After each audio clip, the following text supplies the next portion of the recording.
हुकूमत ये इरादा रखती है कि पाकिस्तान तहरीक इंसाफ को बैन करना चाहिए, जो कुछ 9 मई को हुआ जी। वो कोई बिल आपने रोका है?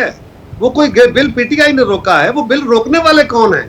उसमें पीपल्स पार्टी भी शामिल थी, जेयूआई भी शामिल थी, मुस्लिम लीग के लोगों ने भी एतराज उठाया। हुकूमत की तरफ से एक बिल आया है पार्लियामान के एक ऐवान के अंदर, उस पर एतराज उठा कि यार ये बिल नहीं पास हो सकता, इसमें ये चीजें हैं। वो तो कायद साहब देखिए, एतराज उठा, वो सेट असाइड हो गया, लेकिन हुकूमत ये इरादा रखती है कि पाकिस्तान तहरीक इंसाफ ने जो कुछ 9 मई को किया उस पर पाबंदी लगनी चाहिए। आपके ख्याल का घोड़ा है, जितना चाहे तो डालें, आप उसको आसमानों पे ले जाएं। मैं तो कह रहा हूं कि जिन जमातों की हुकूमत है, अगर हुकूमत से कोई बिल आया, हुकूमत कोई गलती कर लेती है, उसको सरफ नजर कर जाती है, उसके ऊपर वरना तो सिंपल तरीका है ना कि हुकूमत का बिल आए, नोटिफाई हो जाए। ये पार्लियामान के अंदर बिल लाके उसको बहस करके वहां से अप्रूवल लेने का मकसद यही होता है कि उसको डिटेल थ्रैश किया जाए। आप तो उसकी चंद चीजें पढ़ के और उसके ऊपर बहस करते हैं ना, पार्लियामान में तो उसके आगे पीछे सारा कुछ देखा जाता है। बिल्कुल ठीक है कायद साहब, देखिए मेरे पास तो आप ही हुकूमत है, मुशीर वजीर आजम है, पीपल्स पार्टी बड़ी अहम जमात है, हुकूमती इत्तेहादी है। आप क्या राय रखते हैं? क्या पीटीआई को बैन होना चाहिए, इलेक्टोरल प्रोसेस से बाहर होना चाहिए, और पार्लियामान जिस तरह का बिल लेके आए? क्या ख्याल रखते हैं? आपने किस बुनियाद पे ये असेस किया कि ये बिल पीटीआई को फोकस करके बनाया करता? क्या आप लोग स्टैंड आए आप? क्योंकि अभी तो सारे हुकूमती जोमा यही बात करें ना कि पीटीआई ने जो 9 मई को किया वो इंतहा पसंदी है। बात नहीं कर रहा मैं, इस बिल के हवाले से जो आपने फरमाया है, मैं आपसे ये पूछ रहा हूं कि आपने अपना ये ख्याल किस तरह तशकील दिया है कि जी वो ये बिल सिर्फ और सिर्फ पीटीआई के लिए है। 9 मई को इंतहा पसंदी हुई ना कायरा साहब? सर देखिए, इंतहा पसंदी की डेफिनेशन तो आप कर रहे हैं ना, ये आपका इख्तियार नहीं है। मैं कह रहा हूं ऐसा नहीं है, मेरा इख्तियार है, इसके बावजूद मैं कह रहा हूं ऐसा नहीं है। और दूसरी बात यह है कि फिर इसके ऊपर अदालतें हैं, इसके ऊपर आप मीडिया वाले भी बैठे हैं, और ये बिल पास नहीं हुआ। ये बिल खुद रोका गया, आपके कहने पे नहीं रुका, अदालत के कहने पे नहीं रुका, उसी सियासी जमातों के कहने पर रुका कि नहीं, इसको मजीद देखने की जरूरत है। हाँ, इस बिल के अंदर बहुत सारी चीजें वो होंगी जो पास होनी चाहिए। अगर कोई चीज ऐसी है जो मिसयूज हो सकती है, आज मिसयूज हो या कल आने वाले दिन में हो, ये बिल्कुल नहीं होनी चाहिए। ये बात इसी तरह कानून साजी होती है। कायरा साहब, इस हुकूमत की तो अब यानी ये काउंटडाउन शुरू हो गया है, ये तय हो गया, कंसेंसस हो गया इत्तेहादियों में कि किस दिन असेंबली डिसॉल्व करनी है, असेंबली तो डिसॉल्व करनी है, लेकिन किस दिन करनी है तारीख डिसाइड हो गई? मेरे पास तो डेट नहीं है जी, मैंने इसकी एमएस कमेटी का मेंबर नहीं हूं, लेकिन मोस्ट लाइकली 8-9 तारीख को असेंबली डिसॉल्व हो जाए। यानी 48 आवर्स बिफोर वाला जो कॉन्सेप्ट है उसमें ही, ताकि मोस्ट लाइकली मैं कह रहा हूं जी, मुझे उसका 48 आवर्स बनते हैं, 72 आवर्स बनते हैं, ये नहीं मुझे पता। ठीक, अच्छा कायरा साहब, एक और बड़ी इंपॉर्टेंट जिसपे बहुत सारी मीटिंग कंसल्टेशंस हो रही हैं, वो केयर टेकर प्राइम मिनिस्टर है। कुछ लोग कह रहे हैं केयर टेकर प्राइम मिनिस्टर के लिए 5 नाम सामने आए हैं, कुछ ये कहते हैं नहीं 3 है, 4 नाम है। तो जरा ये कंफ्यूजन तो दूर कीजिए कि कितने नाम ऐसे हैं जो भी टेबल हुए हैं केयर टेकर प्राइम मिनिस्टर के लिए? मैंने अर्ज किया ना जी, मैं उस कमेटी का मेंबर नहीं हूं, और वो कमेटी सबके साथ अपने ख्यालात शेयर नहीं कर रही। ये रखा गया कि जब तक कोई फाइनलिटी नहीं हो जाती, चीजें फाइनल थ्रैश नहीं हो जाती, ये ओपन न किया जाए। और मेरा ख्याल है शायद खुर्शीद शाह साहब ने ये बताया है, मुस्लिम लीग की तरफ से भी कहा गया है कि 5 नामों की एक लिस्ट बनी है, उसके ऊपर डिस्कशन हो रही है या होगी। हो जाएगा। इसमें तो जल्दी आपको है। ये तो 1.5 महीना पहले से खबर चल रही थी कि जी हुकूमत में बड़ा कंफ्यूजन है, केयर टेकर वजीर आजम का नाम फाइनल नहीं हो रहा। वो भाई हो जाएगा। केयर टेकर वजीर आजम ने कब चार्ज संभालना है, या 10 तारीख को या 14 तारीख को? अभी उसमें तो 10 दिन बाकी है, हो जाएगा। आपको जल्दी है, आपने खबर चलानी है, हमें कोई जल्दी नहीं कि प्रोसेस चल रहा है, वक्त में मुकम्मल हो जाएगा।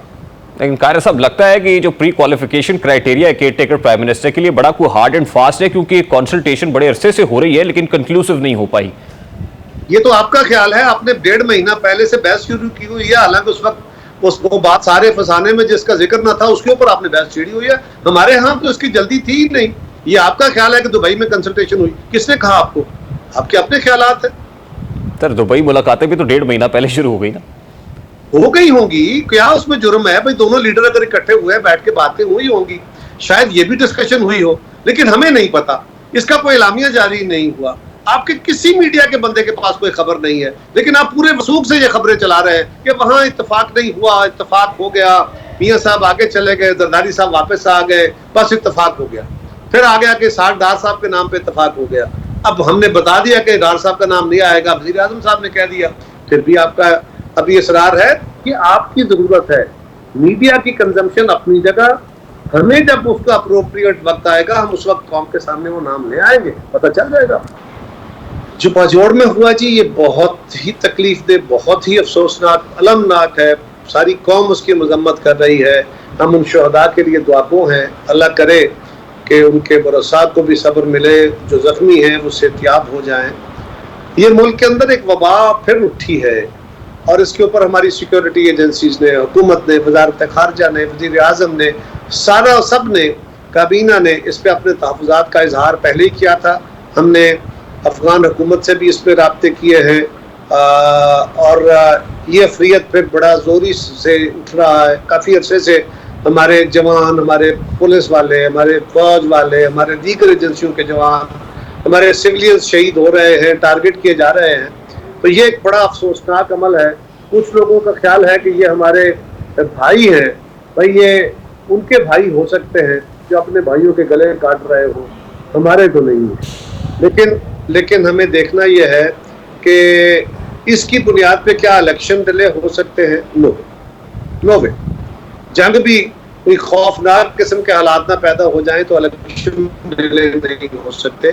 जहां तक मरदमशुमारी है, मरदमशुमारी के ऊपर बहुत सारी बातें हो चुकी, इतने प्रोग्राम हो चुके हैं, इतना व्यू आ चुका है।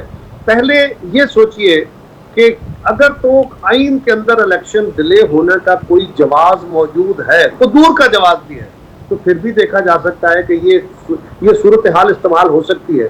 और अगर कोई ऐसा जवाज ही नहीं है, अगर कोई ऐसी गुंजाइश ही नहीं है, तो फिर ये सवाल पता नहीं क्यों बार बार रगड़ा जा रहा है। नहीं, केयर टेकर गवर्नमेंट के हाथ इतने तो मजबूत कर दिए पार्लियामान ने कि वो 6-8 महीने तो मामलात को चला सकते हैं। उनको मजबूत किया गया है क्योंकि जो आलमी मुआहदे आपने किए हुए हैं उन पर अमल दरामद करना है। जो हमारा माजी का तजर्बा है, माजी में जो केयर टेकर गवर्नमेंटें बनाई गई, उनके जो हाथ बंधे होते थे, उसमें जो प्रॉब्लम्स आए, तो जो माजी में प्रैक्टिस या मुस्तकबिल में जो चीज़ें आनी है उसको देखते हुए ही कानून बनाए जाते हैं या कवानीन में तरमीम की जाती है। ये तो ऐसी एक तरमीम है, उसके ऊपर भी बड़ा मुबाहिसा हुआ। ये मामला भी अंडर अटैक आया पार्लियामान के अंदर से, मीडिया के अंदर से नहीं, पार्लियामान के अंदर से। ये बिल रोका गया, फिर जमातें बैठी, फिर उसके ऊपर डिटेल डेलिब्रेशन हुई और तब जाके तरमीम करके ये बिल पास किया गया कि इतनी जरूरत है ये कर दीजिए, इससे ज्यादा नहीं। हाँ, वो जो उनको इख्तियार दिया है वो आइन के अंदर रहते हुए है।